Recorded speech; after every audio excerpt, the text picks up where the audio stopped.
今次介紹呢間酒店呢，其實喺2023年尾先開業嘅。佢嘅位置呢，超級方便，喺正亞蘇嘅 JR 站隔離。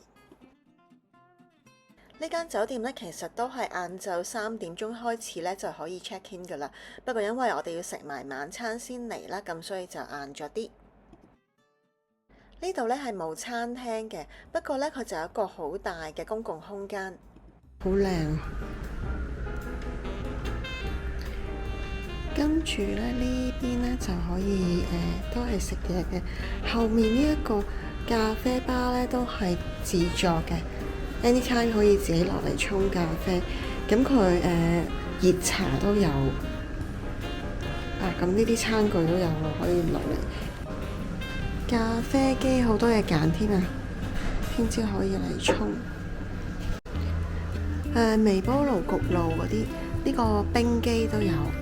因為呢間酒店咧係冇提供餐飲服務嘅，即係早餐、晚餐都冇。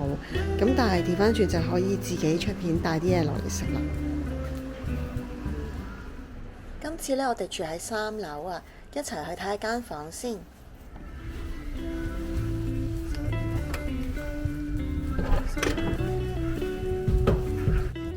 一入門口呢，就會見到右手邊呢有掛衫嘅地方㗎，不過佢就唔係一個正式嘅衣櫃，冇門嘅。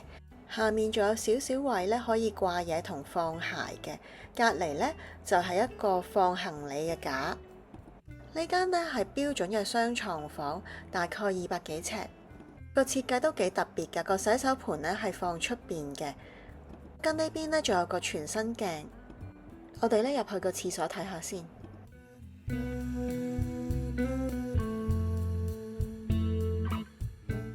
呢個洗手間呢都係免治馬桶，而且仲有趟門嘅。隔離呢邊呢就係淋浴間，有少少窄啦。毛巾同埋沐浴露、洗頭水呢都有提供嘅，水力都好夠。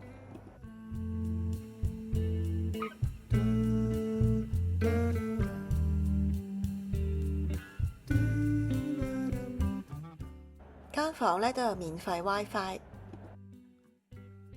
近窗嗰邊呢，仲有梳化同埋茶几。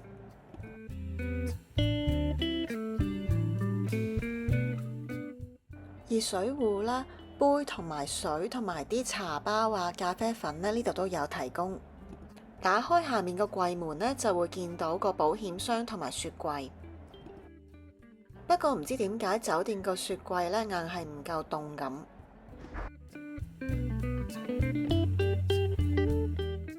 喺2張床中間呢都有插頭嘅，對正2張床呢就有個電視。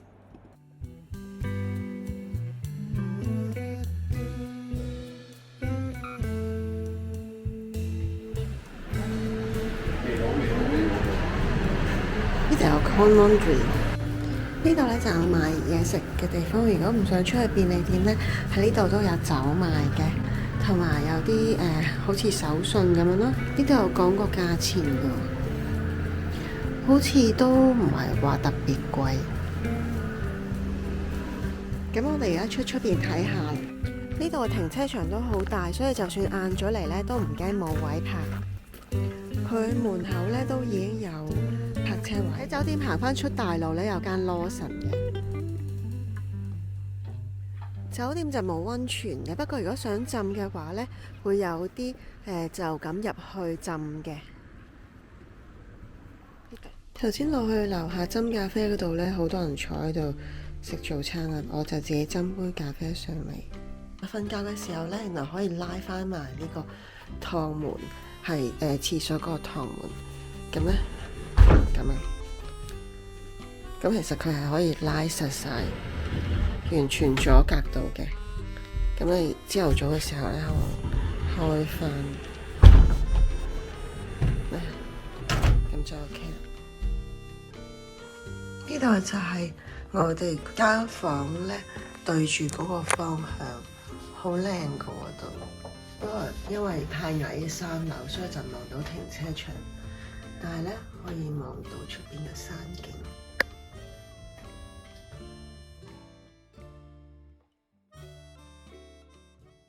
距離酒店呢10分鐘車程就可以去到亞蘇神社㗎喇。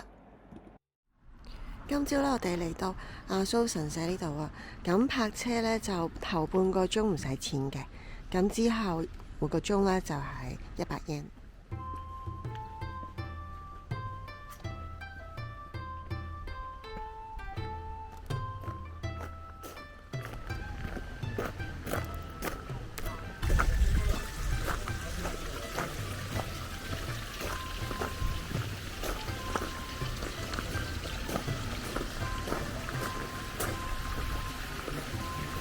呢個神社唔知係咪裝修緊呢？好多工程啊，好似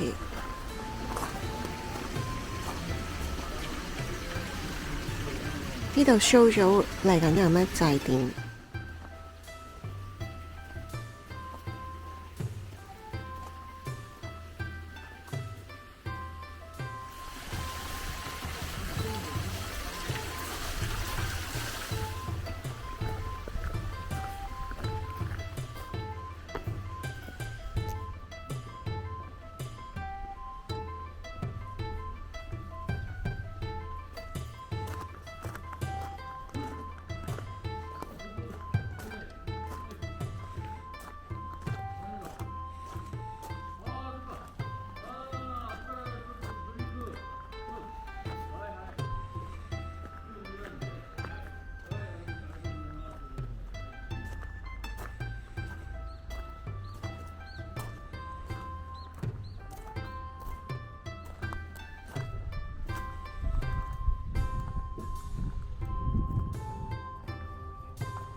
如果大家鍾意今次嘅介紹，記得點讚、訂閱、分享同留言。我哋下次再見，拜拜。